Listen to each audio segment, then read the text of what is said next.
Respons Jokowi begitu tahu UU Pemilu digugat minta keluarga presiden tidak nyalon cawapres.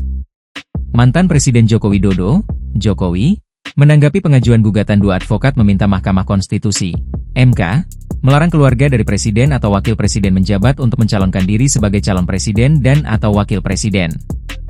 Jokowi mengatakan setiap individu atau warga negara bisa mengajukan uji materi ke MK. Setiap individu, setiap warga negara itu memiliki kedudukan konstitusional yang sama. Jadi setiap orang bisa mengajukan uji materi ke MK, mengenai apapun yang berkaitan dengan undang-undang, kata Jokowi di Sumber, Solo, Jawa Tengah, Jumat, 27 Februari 2026.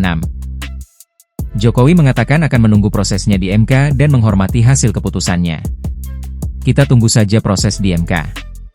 Nanti keputusan MK itu yang harus kita hormati, ya, ucap Jokowi.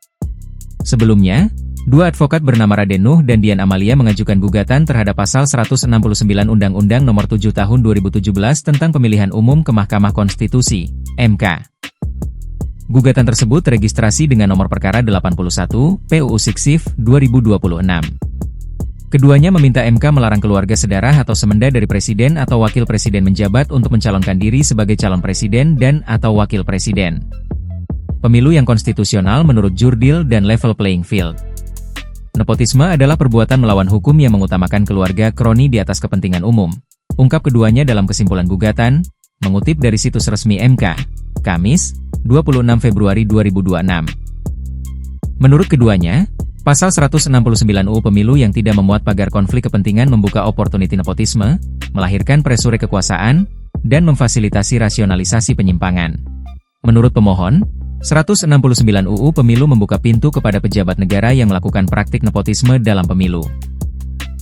Pemohon juga mengatakan, pasal 169 UU Pemilu memungkinkan bagi setiap presiden yang sedang menjabat untuk mengusung anaknya atau adiknya atau anggota keluarga, kerabat dekat sebagai calon presiden atau calon wakil presiden dalam pemilu presiden di mana presiden yang sedang menjabat itu adalah penanggung jawab tertinggi penyelenggaraan pemilu. Jika hal ini terjadi sama saja dengan menegasikan prinsip objektivitas hukum di mana pasti akan tercipta kondisi di mana hukum digunakan sebagai alat, instrumentalistik, untuk melanggengkan kekuasaan keluarga, ungkap pemohon. Download Tribun X sekarang, menghadirkan lokal menjadi Indonesia.